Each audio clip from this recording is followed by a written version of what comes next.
Tani, cila është mënyra e tretë? Mënyra e tretë është që ti mëson nga një mentor. Kujdes, ti të shi po pyet ç'në mentori, ç'pun kemi ne me mentorin. Se duhet patjetër me mentor.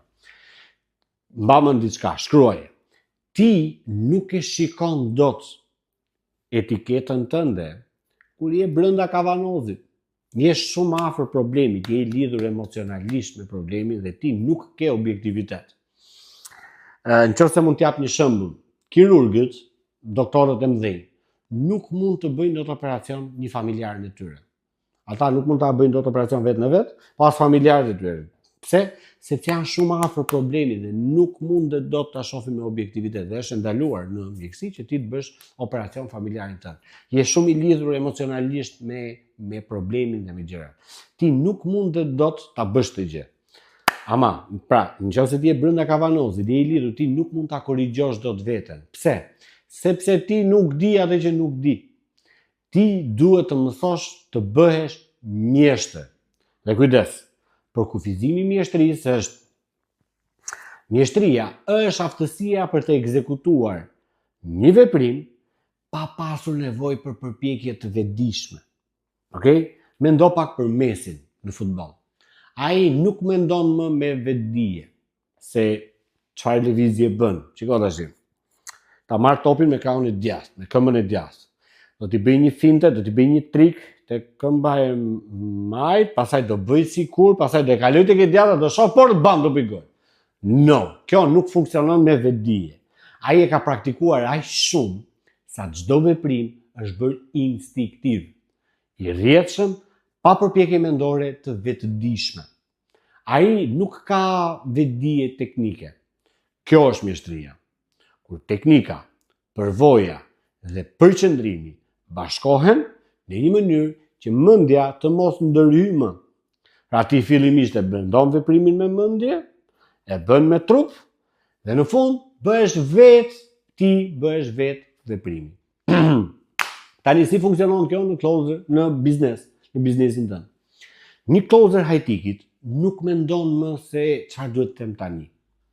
Ai dëgjon, ai e ndjen dhe reagon në mënyrë natyrale sepse çdo teknik është bërë pjesë e tij tashmë. Ai është bërë veprimi vet. Dhe kjo ndodhi edhe me mua.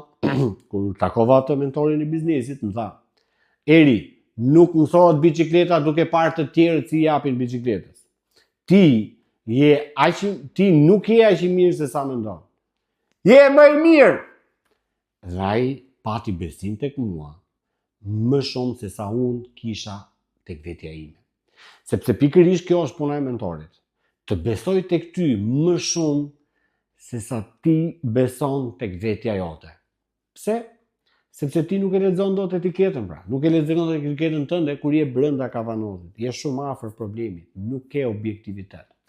Imagjino, ti tani do të mësosh se si të realizohen këto marrëveshjet e shtrenjta, marrëveshjet high-ticket, 5.000 euro, 10.000 euro, 100.000 euro marrëveshje. Do të mësosh, nuk di fare, je zero, nuk e lidhje fare me shitjen, nuk ke provuar në herë shitjen, ose ke provuar, por të bësh 5.000 euro kontratë, nuk duket shumë pa mundur, ose 100.000 euro kontratë. Tani, imagjino që po përpiqesh të mësosh të gjitha këto gjëra vetë, pa mësues, pa strukturë, pa drejtim.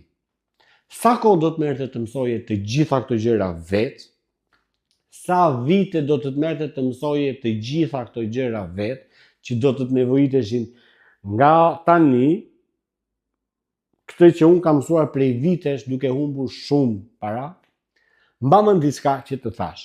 Të mësosh nga vetja nuk ka tarifë shkollore, nuk ka investim, por kujdes, ka një kosto të madhe. Shkruaje të. Nuk ka tarifë shkollore, nuk ka investim, por ka një kosto të madhe. Një kosto shumë të madhe kur mëson nga vetja. Një mentor mund të ndihmojë të shkurtosh kohën e të mësuarit dhe të kalosh në nivelin që ti dëshiroje. Kjo është diferenca ndërmjet të mësuarit nga vetja, të mësuarit nga miq apo të mësuarit nga një mentor. Okej?